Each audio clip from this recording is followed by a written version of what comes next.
é muito favorável que a gente esteja aqui discutindo essa questão, e é bom a gente já começar tendo clareza disso, né? Nós sabemos que a questão do assédio é muito antiga, né? Acho que é tão antiga quanto a história da humanidade, né? As mulheres nesse papel. As mulheres já tiveram em situações muito piores até, né? E a luta das mulheres é muito antiga. Então, em alguns momentos da história da humanidade, as mulheres levam adiante isso com muita força, mas eu acho que nunca existiu em nenhum momento histórico uma força tão determinante como a força que as mulheres adquiriram atualmente na sociedade. Se a gente olhar todas as lutas políticas organizadas que nós temos hoje, a gente não tem dúvida que a luta mais organizada na sociedade hoje é a luta das mulheres, no mundo inteiro, né? Então, isso diz respeito a uma mudança de mundo. O mundo mudou, mas mudou mesmo. E mudou muito rápido, muito rápido. Eu tenho 54 anos. Quando eu olho para trás, as coisas que eu vivi na minha adolescência, na minha infância, eu saí de casa cedo, vim para o Rio morar. 30 anos eu moro no Rio de Janeiro. Sempre fui uma profissional bem-sucedida, mas eu nasci no subúrbio. Eu peguei ônibus a minha vida inteira. Então, assim, eu passei por essas situações muitas vezes na minha vida e sequer tinha como reagir a isso, né? Especialmente dentro do ônibus, porque é uma coisa física no ônibus, até mais do que verbal, é física, né? Os ônibus cheios. Então, essa situação é muito humilhante para as mulheres. Humilhante é a palavra, é humilhante, porque você não tem como reagir, não tem como reagir, é muito difícil, porque você está de saia curta, ou foi você que olhou de tal jeito. Então, essa é uma questão antiga e muito complexa e que deve ser tratada. Então, hoje, nós temos na sociedade não mais uma luta em que todos têm que se reunir para mudar. Antigamente, você tinha que colocar todo mundo na praça e numa assinatura, sei lá de quê. Hoje, não. Hoje, nós temos a luta, por exemplo, contra o uso dos carros, a favor das bicicletas. Nós temos contra a alimentação com agrotóxico. Nós temos contra a destruição do meio ambiente. Nós temos a favor, temos a mulher brigando pela posse do seu corpo. Não só contra o assédio, mas contra a posse, ser dona do seu destino, que também é uma luta dos homens serem donos do seu corpo, porque eles também não são. Porque, se você olhar bem, nós somos produto de um consumo que não tem ninguém atrás. Quem é culpado? Ninguém, mas existe uma máquina de consumo que nos obriga a sempre mais, nos obriga a nos machucar fisicamente, porque a gente precisa tá bonito, então tem que aplicar uma coisa aqui no rosto, outra aqui. Isso dói. Isso machuca. Para agradar o quê? Para agradar o outro. Mas não é o outro que você quer agradar. Porque o outro também está tentando agradar, e o outro tentando agradar. Então, está todo mundo tentando agradar alguém que não existe, que é um mito, é uma imagem de onde devemos ir. E as mulheres, isso em todos os casos, os homens, as crianças, os adolescentes, né? Nós temos um altíssimo grau de suicídio no mundo hoje, altíssimo, de depressão. Ninguém está feliz, mas as mulheres estão na frente. Ninguém está feliz, mas as mulheres estão na frente. É isso que a gente tem que ter clareza. Todas as lutas precisam acontecer.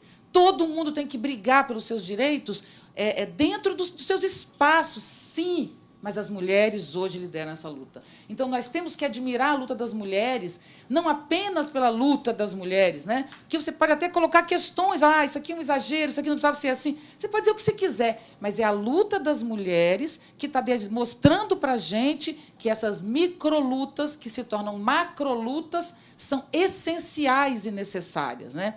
Então, o que a gente tem? Qual é o nosso quadro? Tinha aquele poder piramidal, que era o pai branco, acima de 50 anos, que dominava. Com as novas mídias, isso é um longo debate, que não dá para a gente dizer isso aqui, mas eu publico isso muito na rede social, um debate que eu levo, quem quiser pode procurar, que vai encontrar debates em que eu trato isso mais delicadamente, em livros, inclusive, que é a mudança de valores no mundo contemporâneo. Então, a revolução tecnológica colocou todo mundo no mesmo lugar de comunicação. Não é no mesmo lugar de poder ainda, não é no mesmo lugar social, muito pelo contrário, né? A desigualdade social só aumenta no mundo, mas a desigualdade social aumenta, mas estamos todos juntos no mesmo lugar, ou seja, nos tocamos virtualmente o tempo inteiro. Porque ninguém sabe se você tem dinheiro ou não tem, se você é rico ou não tem, se tem roupa ou não tem.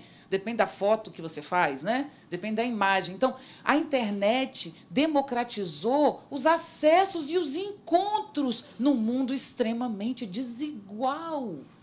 Então, a gente vive hoje na rede social, não é culpa da rede social. O que a gente vê na rede social, esse ódio, essa polaridade, vem da visibilidade que a vida passou a ter nas redes sociais. O que era escondido passou a ser visto. Sabe? O debaixo dos panos.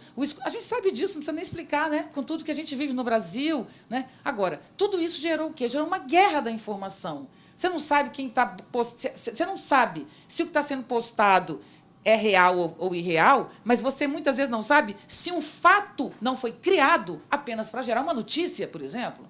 Então, não é só a mentira da notícia, é que um fato é produzido apenas para construir a notícia que vai ser manipulada. Então, a gente vive num momento muito tenso. É preciso perceber. Então, o que acontece nessa desintegração? A gente vive uma desintegração, né? Não há dúvida, não só no Brasil. O nosso caso hoje, especialmente aqui no Rio de Janeiro, não se comenta. Então, a gente pula essa parte, Brasil. Senão, a gente não sai daqui. Vamos generalizar para o nosso bem, mas isso é o mundo inteiro. Cada um com seus abismos, o mundo inteiro vive uma desintegração de valores. Por exemplo, em relação a gênero. Eu demorei a entender essa questão, tive que estudar muito essa questão. E quem me ensinou foi o meu filho de 13 anos e os seus amigos, que fizeram palestras para mim explicar, porque eu não conseguia, eu com 54 anos, com uma cabeça bacana, que eu acho que tenho, não conseguia entender. Até que eu entendi, sim, o que a gente está falando. Nós estamos falando de um padrão polarizado de mulher e homem, que a gente sempre aprendeu a seguir. Mas isso... Muita gente ficou alijado disso, porque muita gente não está nessa polaridade. Tem gente que vive e é fato e tem o direito de viver entre essa polaridade, entre a combinação entre masculino e feminino pode gerar muitas variações no espaço de mínima liberdade, né, conceitual. Mas nós aprendemos que menina senta assim, que menino senta assim. Isso é um papel social. Se eu sou contra ou a favor, não faz a mínima diferença, não se trata. É um fato. Não importa o que você pensa sobre isso, é um fato. Hoje, com as liberdades que as novas mídias permitem de acesso à comunicação, com uma outra relação familiar em que os pais não estão em casa ensinando seus filhos a serem mulheres ou homens, porque os pais e as mães estão trabalhando, não tem ninguém em casa dizendo, seja assim, que homem é assim. Então, isso gerou um fenômeno natural, que é o surgimento, sem essa vigilância diária, de outras modalidades de ser. Então, gente, as lutas hoje mais organizadas e que a gente tem que entender e aprender com essas lutas é a luta de gênero, pela liberdade de gênero, é a luta das mulheres, como luta em si, não como conteúdo. Você pode achar o que você quiser da questão do gênero, você pode achar o que você quiser, você é livre, mas você não pode negar que há um fato acontecendo e a gente tem que respeitar a nova geração. Nós, os mais velhos, temos que melhorar, temos que jogar, digamos, uma bola mais redonda para quem está vindo, né? Porque nós não apenas não demos conta do nosso, não é culpa nossa, porque dar conta não é fácil do mundo, né? Mas a gente não conseguiu, porque a gente está entregando um mundo muito tenso, como nós estamos atacando os que estão lutando, jovens, hoje, pelos seus espaços. Então, temos que respeitar, mesmo quando não entendemos lutas. Eu estou falando de todas as que a gente tem na sociedade, né? Por exemplo, defesa dos animais. É muito legal. Antigamente, você matava um animal de qualquer maneira, ninguém via. Hoje, se você anda com um cachorro na rua e você chama a atenção do seu cachorro alto, você pode ser criticado, porque existe essa necessidade das pessoas. E essa é, eu acho, a grande questão positiva. Portanto, a quebra de um poder centralizado gerou uma nova sociedade, que é dispersa. Essa sociedade dispersa começa a se organizar em poderes. Entende? Ela está se organizando em poderes, em defesa de uma agricultura sustentável, em defesa dos animais, e por aí vai. Essas microlutas são essenciais e vão se tornando macrolutas. Essas microlutas têm que se articular entre elas para fazer uma grande roda para girar. A síntese do que eu quero dizer para vocês é que a gente vive uma situação tão tensa, no Brasil especialmente, mas no mundo inteiro, de mudança de valores, que o maior valor hoje é a vida. A gente perdeu a noção da vida. Então, nós temos que criar espaços de vida, espaços de convivência. Quer dizer, essas microlutas, elas estão gerando uma polarização. Cada um pega a sua microluta, abraça e vai embora. Mas eu já estou na minha microluta. Né? Todos os dias eu sou chamada para uma microluta. Eu não estou criticando microluta, é no bom sentido. Eu chamo microluta no sentido favorável. Porque são muitas as lutas que ainda têm que nascer nessa sociedade. Assim como a do assédio. Muitas lutas precisam acontecer. Muitas coisas a gente tem que transformar para respeito, para convivência, para uma sociedade mais ética e mais justa, com menos desigualdade social, com menos cristalização de poder, com menos opressão, né, de uns sobre os outros. É o mínimo. Isso é o mínimo. Isso não é uma situação de igualdade, não. Isso é o mínimo de respeito que a gente precisa socialmente. E esse respeito não está existindo, nem entre pais e filhos, nem entre filhos e pais, nem entre professores e alunos, nem alunos e professores, e por aí vai. Então, o que é um ônibus, gente? O que é um meio de transporte? O meio de transporte é um micromundo. Nesse micromundo tem todos os problemas do mundo. Não adianta confrontar esse assediador de modo agressivo, porque esse garoto aprendeu com o pai dele. Foi o pai dele que ensinou, desde que ele é pequenininho, que menina é isso mesmo, é para ele pegar. Você entende? Foi o tio dele que ele viu fazendo isso. Então, esse cara, muitas vezes, ele é produto de um jogo, que ele é vítima desse jogo também, sabe? Porque, infelizmente, eu, da minha idade, vi isso acontecer. Se você não... Quando eu era adolescente, né, se você quer mostrar a sua masculinidade, agrida uma mulher. Sabe? É isso que era agrida no sentido verbal, ou seja, né, machão, vai lá e tal. Então, isso foi ensinado. E o Brasil, na América Latina toda, não é só o Brasil, as pesquisas mostram que o grau de assédio é alto, mas no Brasil, especialmente, que é um país muito erótico, no melhor sentido, né? É lindo ser erótico.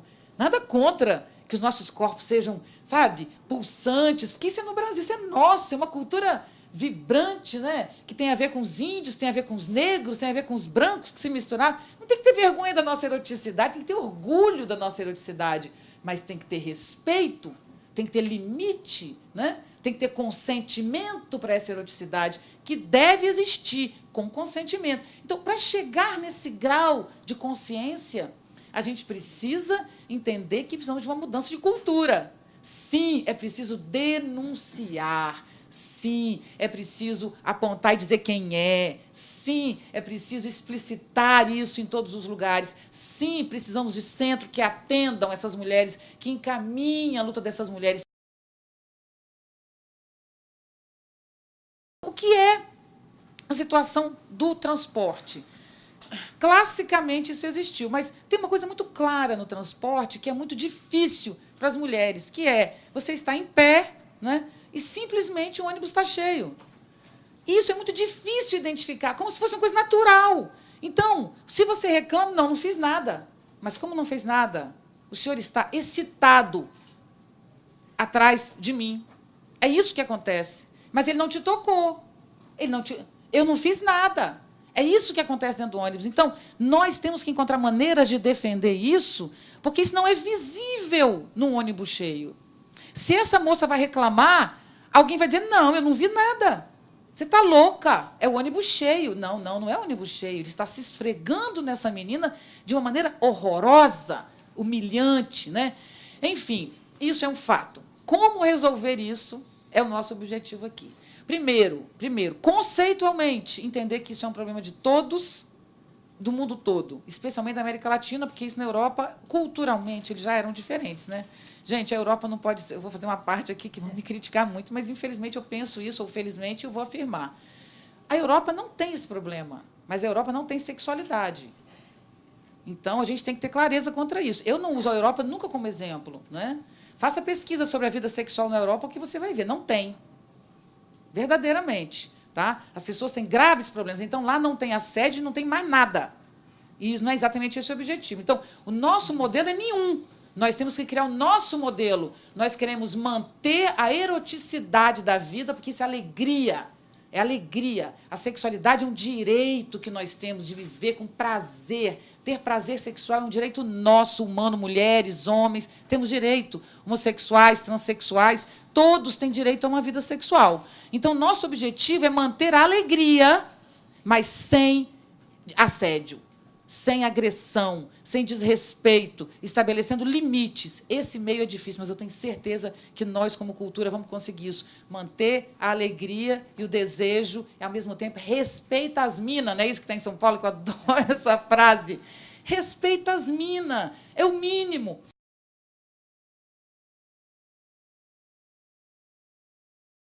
Vamos assumir a educação não escolar.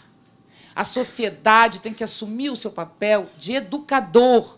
E nada melhor do que um transporte coletivo, onde as pessoas passam um tempo ali dentro. Então, é essencial. Então, primeiro ponto, tá? Para não ter dúvida, não estou abrindo mão da denúncia, e nem muito pelo contrário. É essencial a lei, é essencial a denúncia, é essencial o número do telefone, é essencial que os nossos motoristas, trogadores e despachantes atendam com respeito essa mulher, esse transexual, sabe, que está ali reclamando disso, seja quem for, tem que ter, isso é uma coisa, isso é fato, eu não estou negando, eu estou acrescentando um ponto mais.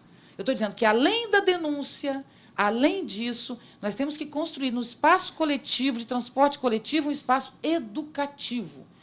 E não é a educação hoje, né, no mundo que a gente está vivendo, vocês estão vendo, especialmente hoje, o Rio de Janeiro, a tensão que a gente está vivendo no coração, no ar, com os filhos, né, é muito angustiante. Então, não adianta você entrar num coletivo quer dizer, você colocar papéis e dizendo você precisa. Eu quero dizer, não adianta você dizer para o usuário que é mais uma lei que ele tem que cumprir, que é mais um limite para ele, que é mais um... Não é isso que a gente tem que fazer. A minha sugestão é que a gente construa uma campanha de conscientização do usuário que seja lúdica, que seja alegre, que seja divertida. Eu sugiro que a gente utilizasse atores, jovens atores que estudam nas universidades do Rio, que entrassem nos coletivos falando um poema, sabe? E dizendo que, meu amigo, você não sabe o que as mulheres estão... Não brinca com as mulheres, com as minas, não. As minas estão... Sabe, um jogo, sabe? As minas estão mandando, e estão mesmo. Então, assim, cuidado, uma brincadeira, um lúdico, falar um poema, fazer uma graça, uma música, passar e ajudar, dizer para as pessoas que aquilo é um espaço de alegria, que isso aqui, gente, a gente fica tanto tempo, vamos construir. Aí, obviamente, não é só contra o assédio, é contra a discriminação contra o idoso, é receber melhor. Então, de tentar construir um ambiente mais favorável no transporte coletivo, né? Isso é essencial. Óbvio que existe uma outra luta, que é por mais qualidade do transporte coletivo, né? Então, eu não tenho dúvida que a primeira questão que vai aparecer desse debate nas redes é dizer, mas você está falando isso, mas se o ônibus não tivesse tão lotado, sim, a gente precisa melhorar o transporte coletivo, mas sem sombra de dúvida que a gente tem que investir. Mas a urgência do assédio é maior. Não dá mais para aguentar um dia. Um dia não dá mais para a gente aguentar esse tipo de situação que acontece dentro do ônibus. E como ele é comportamento, ele pode ser mudado. Então, a gente continua brigando pela melhoria do transporte coletivo, sim, mas é preciso imediatamente estabelecer um ambiente mais favorável dentro do ônibus, em que todo mundo ali... Então, se todo mundo tiver consciente, na hora que eu, que sou um rapaz, estou vendo que tem outro rapaz fazendo isso, eu vou falar para ele, que é isso, meu irmão? Eu não vou precisar parar o ônibus, nem... Eu, como coletivo, estou vendo o que está rolando, eu, como outro usuário, vou ajudar esse. Então, as mulheres no ônibus, os homens, quem pensa de uma maneira ética, vai abraçar isso como uma coisa. É nessa direção que as campanhas têm que ir, sem perder o foco, a clareza e a força que as mulheres estão tendo nesse momento como protagonistas políticos. As mulheres e transexuais, homossexuais, os que definem a questão de gênero, que lutam pela liberdade de gênero. Essas lutas hoje são as que estão guiando a questão política hoje na sociedade. Que as outras lutas se inspirem nessa e que a gente consiga viver numa sociedade mais ética e mais justa, que menos opressora, que é o nosso objetivo. Muito obrigada.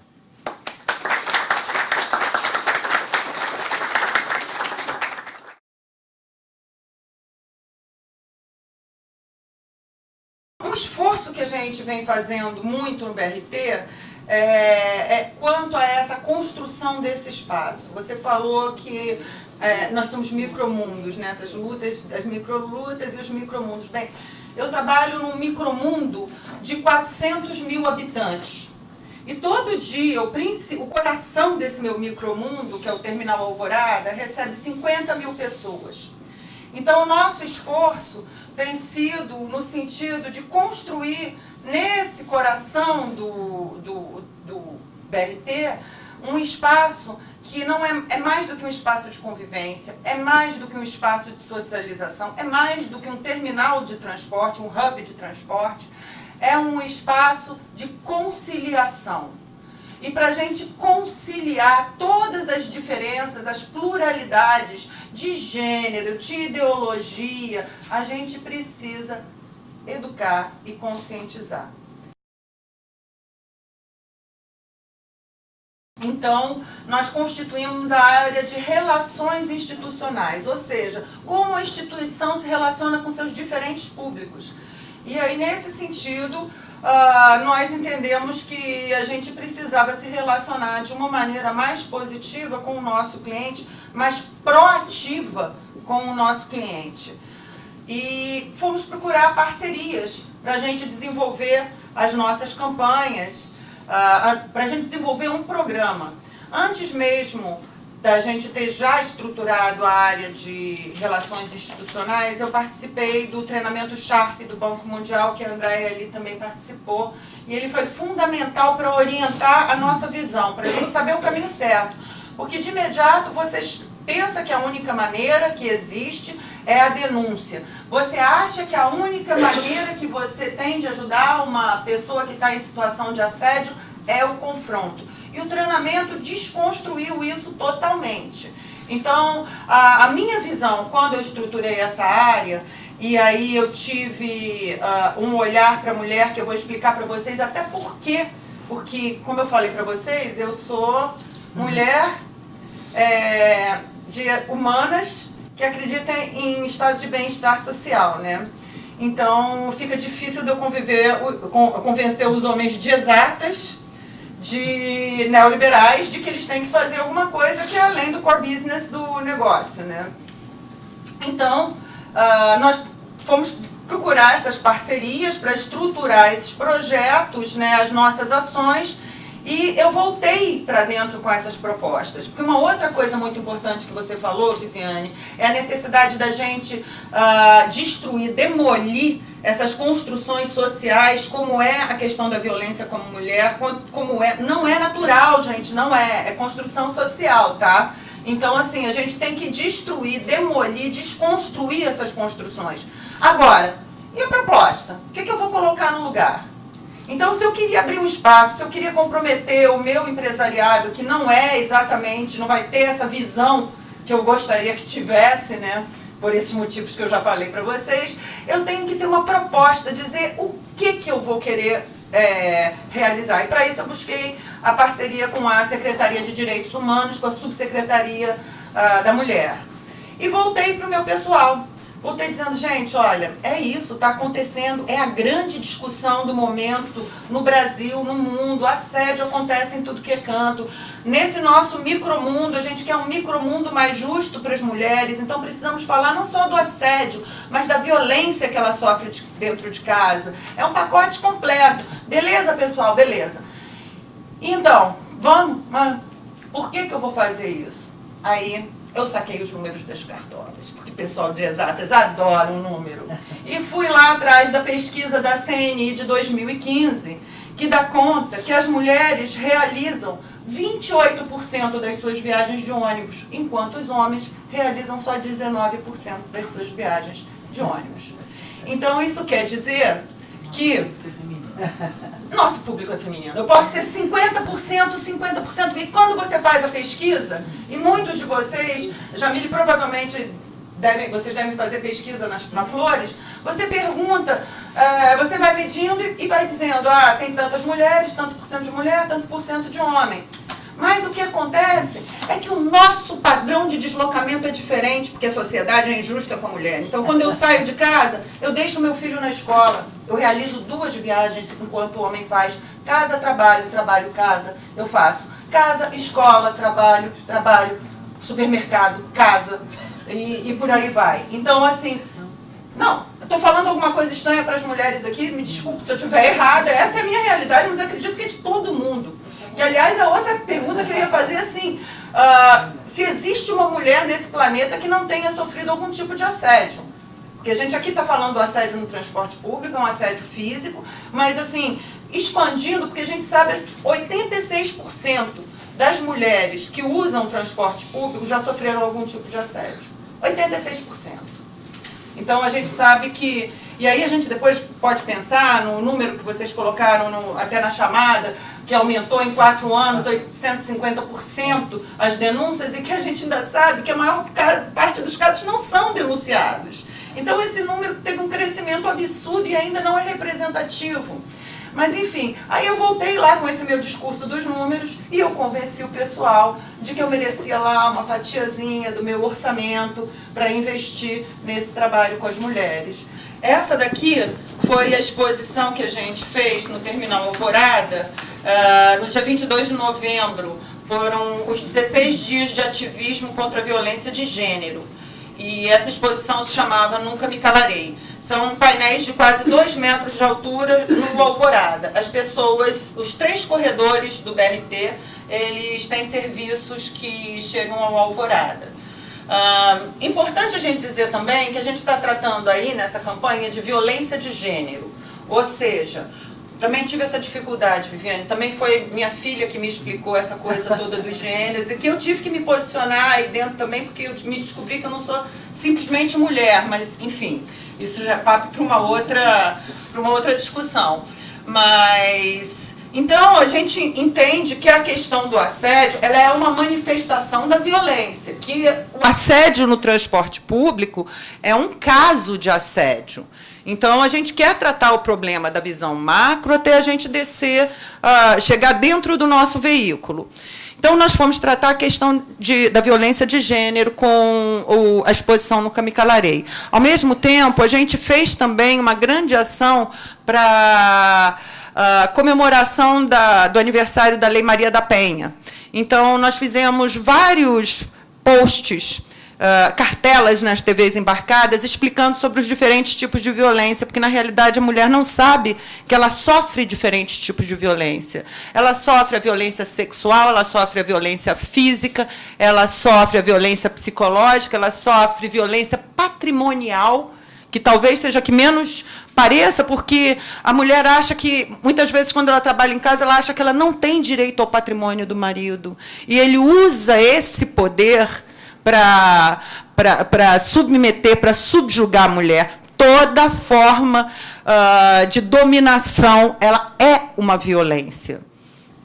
Enfim, mostra a seguir. E justamente para a gente não ficar só na ação, só na conscientização, na campanha e tudo mais, nós recebemos 2 vezes por mês no Terminal Alvorada o ônibus Lilás, da Secretaria de Direitos Humanos. Ele vai todo equipado, aí está o secretário Átila Nunes, Átila Filho, né?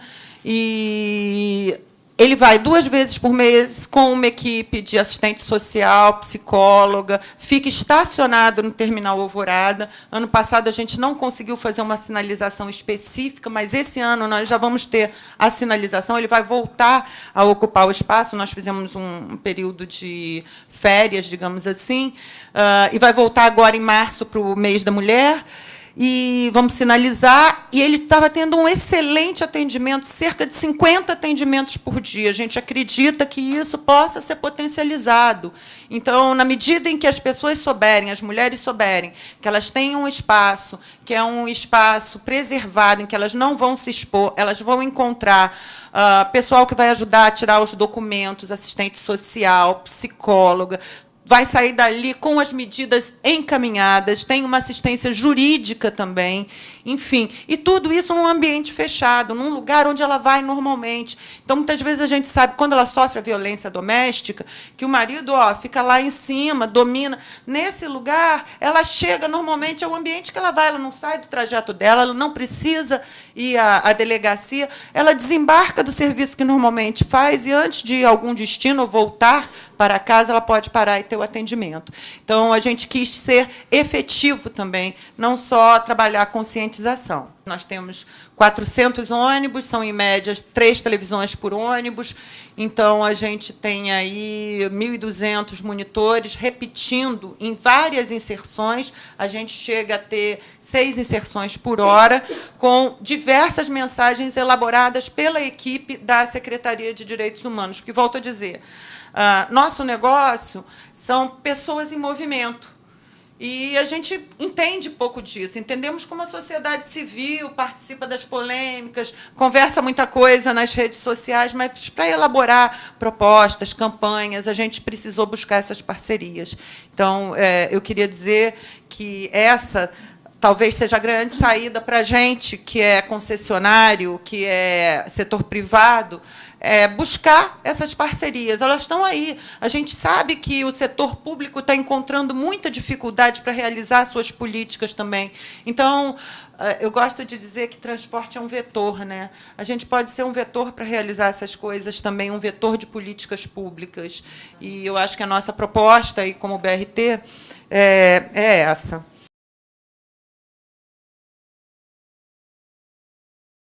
Qual foi o estopim, na verdade, para a gente ter a demanda sobre a campanha do assédio? Da metade do ano passado, a metade de 2017, nós tivemos um boom, digamos, de denúncias sobre assédio nos transportes. Não só aqui no Rio, muitos em São Paulo, mas também no Brasil como um todo. E isso se deve tanto pelo fato de acontecer de fato, quanto por essa outra questão que já foi levantada aqui, que é a voz, né? Hoje todos temos vozes e somos ouvidos, e então as mulheres passaram a se manifestar de uma maneira mais incisiva do que em outros anos. Até essa estatística que foi falada sobre o aumento de 850% das denúncias em São Paulo. Bom, a partir desse momento, né, dessa grande comoção, assim, a gente recebeu uma demanda da nossa diretoria, na verdade, de abordar esse assunto. Porque como seria o nosso comportamento se isso acontecesse em um dos nossos ônibus, o que com certeza já aconteceu. Então, recebemos essa demanda e passamos a fazer pesquisas, na verdade, né? A gente sempre faz, primeiro, uma pesquisa de referência para saber o que já foi feito, e também buscamos orientação do setor jurídico, porque esse assunto é um assunto complexo, né? Tem uma série de trâmites, enfim, que a gente precisava falar com propriedade e com segurança. Então, só para falar sobre o conceito da campanha, a gente preferiu trabalhar com os ícones, aqueles ícones que já são usados nos adesivos obrigatórios do Detro, né? De não sente molhado, enfim. A gente queria contextualizar com esses ícones aqui.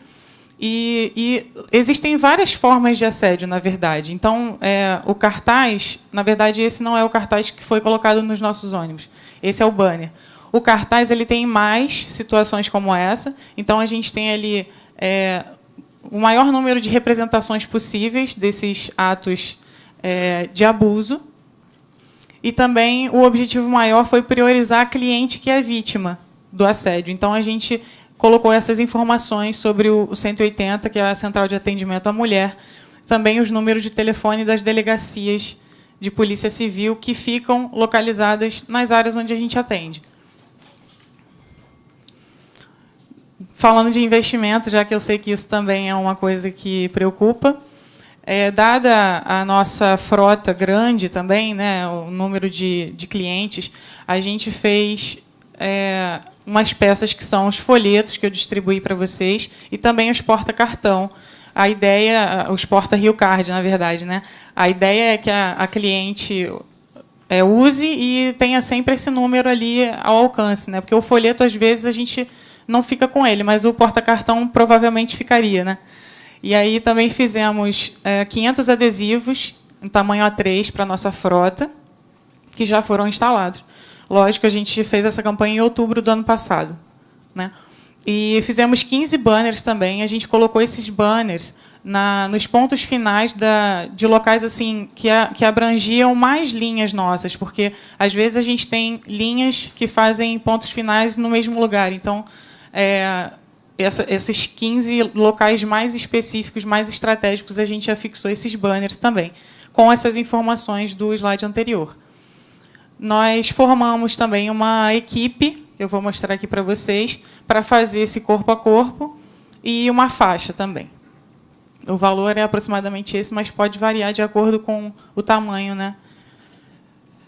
Esse foi o primeiro momento da nossa campanha. E como que foi fazer a campanha? Primeiro, a gente procurou o gerente de operação, pediu ajuda, e aí a gente formou uma equipe de fiscais, essa imagem aqui.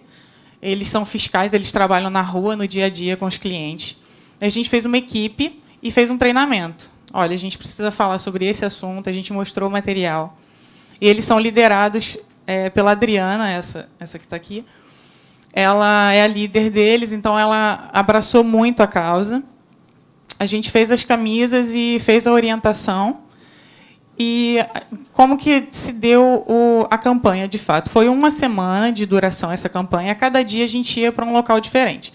Então, no primeiro dia, numa segunda-feira, a gente fez a campanha dentro da garagem, porque tudo que a gente faz lá primeiro é para dentro e depois a gente vai para fora.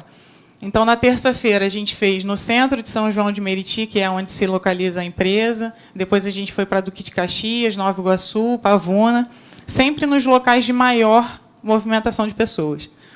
Então, eles fizeram esse corpo a corpo, que foi mesmo de entregar o folheto, de falar da campanha, tanto dentro dos nossos ônibus, quanto nos comércios próximos, nas ruas. E também, uma outra coisa que a gente faz é isso aqui. A gente sempre faz isso durante a semana de trânsito, mas resolvemos adotar também nessa campanha. A faixa é usada para quando o sinal fecha e os ônibus, carros, enfim, o trânsito fecha e eles exibem a faixa e a outra parte da equipe vai distribuindo os folhetos e os porta-cartão para os motoristas que estão ali aguardando o sinal abrir. E aí esse foi o primeiro momento da nossa campanha, a gente fez uma semana assim, e esse aqui foi o nosso segundo momento. Depois que a gente fez a campanha lá na nossa localidade, ela foi bastante divulgada. Então, nós, recentemente, passamos a operar uma linha que faz o trajeto São João de Meriti, Barra da Tijuca, e esse ônibus passa pela Ilha do Fundão, ali pelo campus da UFRJ. E aí nós recebemos um contato do nosso fiscal que fica no local. Ele entrou em contato lá com a gente e disse que o pessoal do Fundão tinha manifestado o interesse de que a campanha fosse feita lá também, no campus. Então, a gente fez mais material. A gente tinha inicialmente feito 10.000 duplas dessa, e a gente fez mais 5.000 para distribuir aos estudantes lá na UFRJ. Isso foi no dia 13 de novembro de 2017. Nós tivemos uma manifestação de clientes nas redes sociais. Isso foi uma mensagem que a gente recebeu via inbox de uma das pessoas que recebeu o material lá na UFRJ, agradecendo, parabenizando a empresa pela campanha. E também tivemos bastante repercussão na mídia. A campanha foi divulgada no Jornal Extra, no site do Jornal Extra. A gente fez uma entrevista também com a Globo News sobre o assunto. Aqui saiu uma notinha no Dia também. A coluna do Anselmo Góes, quando a gente fez a campanha lá na UFRJ, ele também deu, no dia 12 de novembro, num domingo. E também alguns sites específicos, né, referentes a transporte, como Citrans, CMTU, Contrans. Esse Fontoura Notícias, na verdade, é um blog que fala muito sobre trânsito e a gente sempre acompanha muito. Então, eles também nos replicaram lá. E depois que a campanha foi realizada, aconteceu com a gente. Uma passageira foi assediada dentro de um dos nossos ônibus, na verdade, um ônibus da Mageli. E ela teve muita presença de espírito, porque ela começou a filmar imediatamente. Não sei se vocês chegaram a ver esse caso. E ela começou a filmar o assediador. E dentro do ônibus a gente já tinha feito a adesivação de todos eles, então dentro do ônibus já tinha o cartaz. Inclusive, é muito importante frisar os nossos motoristas, quando a gente estava ali fazendo elaborando a campanha, a gente fez uma reunião geral com todos eles. A reunião geral lá na empresa dura 5 dias, porque são muitos. Então, a gente levou os motoristas para dentro da empresa e falou: olha, a gente vai fazer uma campanha sobre assédio e o comportamento tem que ser assim, a gente tem que prestar assistência à vítima, enfim, para eximir também, para tirar todas essas dúvidas em relação ao próprio motorista e o cobrador sobre o comportamento que eles precisam adotar. Então, aqui a cliente, né, a matéria saiu no Jornal Extra e o nosso motorista, que é o Gilmar Gonçalves, disse que viu que tinha uma movimentação estranha no ônibus. Inicialmente, ele não sabia do que se tratava, e depois ele foi procurado, e aí levou o ônibus até a delegacia para que fosse feito o registro. Bom, também fizemos a campanha integrada, né, na verdade, não só essa campanha na rua, mas também nas redes sociais. Então, a gente também teve bastante engajamento em relação ao conteúdo divulgado. A campanha foi sendo divulgada de outubro até dezembro, mais ou menos, e a gente teve um alcance orgânico de 32.547 pessoas, 119 compartilhamentos e 82 comentários, no geral. E agora, em janeiro, a gente recebeu a notícia de que a lei havia sido sancionada, né? A gente já tinha feito a campanha e temos, inclusive, o objetivo de manter esse reforço da campanha a cada ano.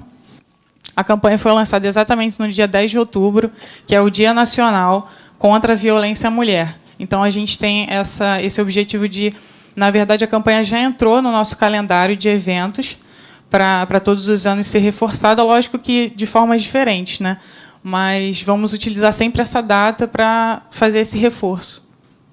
E também temos um objetivo de, a partir de agora, pensar numa campanha interna sobre conscientização sobre assédio moral. Também é uma coisa que precisa ser falada e a gente, depois da campanha do assédio, a gente se deu conta dessa outra necessidade.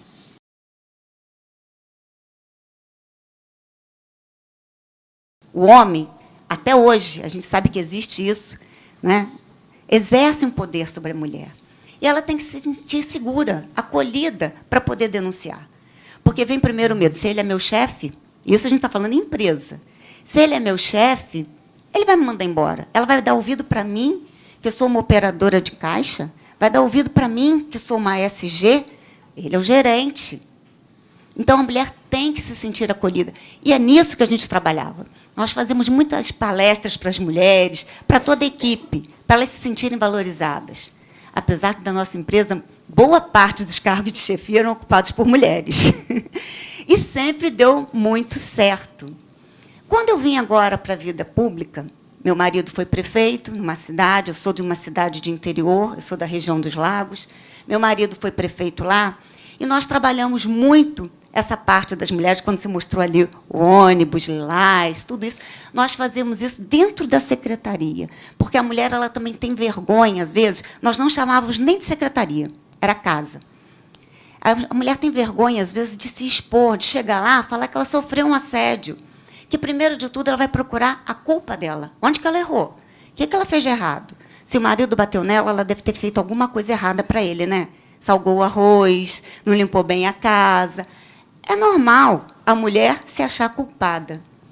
Então, a gente fez aquele cantinho lá para ela, onde ela tinha psicóloga, ela tinha um assistente social, para ela chegar à vontade, sem vergonha, de se abrir com a pessoa. Ali ela não era obrigada a denunciar ninguém.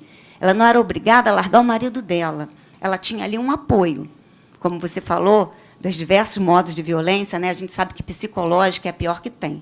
Deixa a marca muito pior do que a marca roxa que fica no corpo. O roxo pode sair. Agora, o psicológico, não.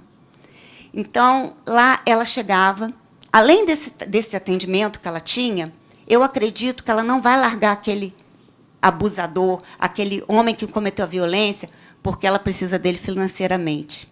Então, lá nós tínhamos também oficinas, onde ela poderia aprender alguma coisa para poder ter seu sustento do seu filho, e deixar aquele homem, caso ela só estivesse com ele pela questão financeira. E foi muito bom, porque a gente chega a ser até engraçado, né, Viviane? Porque o homem, coitadinho, ele bebeu, Ele só bateu nela porque ele bebeu, mas ele não bateu no amigo, ele não bateu na amiga, ele não bateu na mãe, ele só bateu naquela mulher que ele acha que é propriedade dele. Então, tudo isso foi muito bom. Tanto que uma vez um chegou lá, bêbado, e falou assim, olha, eu quero saber quem é a Maria da Penha que está botando coisa na cabeça da minha mulher. E funcionou. Então, eu falei, a gente falou, opa, tá bom, funcionou. Funcionou. Se ele for procurar a Maria da Penha, ainda bem que não tinha ninguém lá com esse nome, gente, senão o negócio ia ficar feio, hein? Se funcionou, ótimo. E aí a gente foi dando esse prosseguimento. Quando eu vim para a LERJ, eu sou presidente da Comissão de Assuntos Municipais, né, e Desenvolvimento Regional. E faço parte de diversas outras comissões. Eu brinco que os homens lá estão botando a gente para trabalhar, porque a gente está lá assim, não quer entrar? Você quer, Márcia? Eu quero. Estou lá. Vamos participar de várias frentes parlamentares do empoderamento da mulher.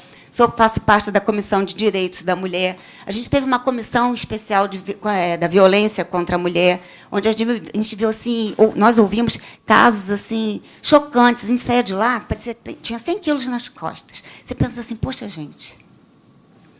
Chega a ser de emocionar quando a gente lembra dos casos que nós ouvimos daquelas mulheres. E teve uma que me deixou assim, muito impressionada, que ela estava toda deformada, ela vivia 30 anos com aquele homem, e ela falou assim, olha, hoje meu corpo está marcado, mas eu me sinto linda, eu me sinto leve, porque eu não estou mais com ele. E outros tantos casos, e isso leva a gente a criar leis, a procurar fazer leis que melhorem a vida dessas mulheres, né? E esse projeto de lei, como a gente todas tocaram exatamente nesse ponto, a gente acredita que não adianta só dar punição, né? A gente viu casos que prendeu num dia, soltou no outro, e o homem foi lá e cometeu a mesma coisa. Então, a gente acredita na educação, né? A prevenção tem que vir através da educação. Como professora, eu vou dizer para vocês, não é 4 horas dentro de uma sala de aula que ninguém vai educar meus filhos, né? Como mãe e como professora. A educação tem que ser minha. Eu tenho uma filha e tenho um filho. Eu tenho que criar os dois da mesma forma. Eu não posso falar para o meu filho assim, deixa a sua roupinha jogada pelo chão e falar para minha filha, arruma a sua gavetinha. Porque é exatamente o que acontece. Então, a gente falava sempre, olha, cuidado com a forma, quando a gente conversava com as mulheres, a gente falava assim, cuidado com a forma que você está criando seu filho. Você está criando o agressor de amanhã. Cuidado com aquela história assim, você pode, vai lá, você não, filhinha, você não pode sair não, que você é mocinha, fica direitinho aqui. Agora, você vai lá, pode, vai lá, implicou com você? Desce o pau nele, bate nela. Então, a gente tem que ver muita forma de como está sendo feito tudo. Então, eu acredito que uma lei, para ser boa, ela tem que ser boa não para mim, não para meia dúzia, para todo mundo. E quando a gente fala desse projeto de lei, Ana, eu acho muito importante, por que no transporte público? E todo mundo, a gente sabe que aqui no Rio, não é na minha região, que é tudo muito pertinho uma da outra, mas aqui no Rio, a gente sabe que as pessoas levam pelo menos 40, 30, 1 hora, 2 horas dentro de um ônibus, não é? Então, se ela está sentada ali, tem aquele cartazinho ali, ela vai se sentir... Como eu achei super interessante vocês fazerem esses treinamentos com os funcionários, porque é isso que a gente pretende com isso. É o acolhimento, é a mulher se sentir à vontade para chegar para aquele motorista, ele não vai olhar para ela assim e falar assim, deixa eu ver a roupa que ela está usando para ver se ela provocou. Porque existe isso, né? Aquela história, a mulher se sente inibida de denunciar, porque a primeira pergunta que fazem, que horas que você estava na rua? Você foi fazer o quê? Qual era a roupa que você estava usando? Tem certeza que você não olhou para ele e deu a entender que você queria alguma coisa? A gente escuta isso direto, é a primeira pergunta que fazem. Então, a gente quer isso, quer o acolhimento, a gente quer o acolhimento dos funcionários do transporte público, nós queremos o acolhimento dos policiais, da equipe de segurança. É isso que a gente vem buscando, o direito de ir e vir. Eu acho que ninguém pode tirar o nosso direito de ir e vir a hora que nós quisermos, usar a roupa que nós quisermos, usar o corte de cabelo que nós quisermos. Eu acho que é isso. Isso é a hora que estiver bom para mim, estiver bom para a Viviane, estiver bom para a Suzy, para todas nós. Aí eu vou estar muito feliz, tá bom, gente? Muito obrigada. Eu espero que a minha lei possa ajudar muitas mulheres, né, a quebrar esse paradigma dos homens ficarem perguntando, ou até outras mulheres. E o pior de tudo, gente, é isso, tá? A gente não pensa em que são só os homens que perguntam qual é a roupa que estava usando. Porque nós, mulheres, também somos, às vezes, muito injustas. A gente olha assim, fala, olha, com aquele meio, né, meio de lado. Então, eu acredito que, com a educação, com a prevenção, né, vai evitar muitos constrangimentos, né, que eu acredito que não é nem constrangimento, que é aquele termo que um juiz usou para soltar, dizendo que a mulher sofreu um constrangimento. Não foi um constrangimento, né, gente? E eu concordo com você. É uma humilhação. Eu não gostaria de ser cantada dessa forma. Eu não gostaria que a minha filha fosse cantada dessa forma, que a minha mãe fosse cantada dessa forma. Então, eu acho que a gente tem que se colocar no lugar do outro para poder viver melhor. O ônibus é um espaço pequeno? Está apertado? Está sim. Mas nem por isso a gente precisa estar ali passando por essa situação, até porque, nesse momento do ônibus, uma coisa importante, quando vocês falaram do espaço no ônibus, geralmente, quando você está indo trabalhar, e mulher, a gente leva o mundo nas costas. Na nossa bolsa é um peso, você está em pé, exatamente, de salto, tentando se equilibrar, cheia de peso, e um bendito atrás de você ou na frente, tentando se aproveitar. Então, é com isso que a gente quer acabar, é isso que a gente está lutando. Tá bom, gente? Muito obrigada e obrigada pelo espaço.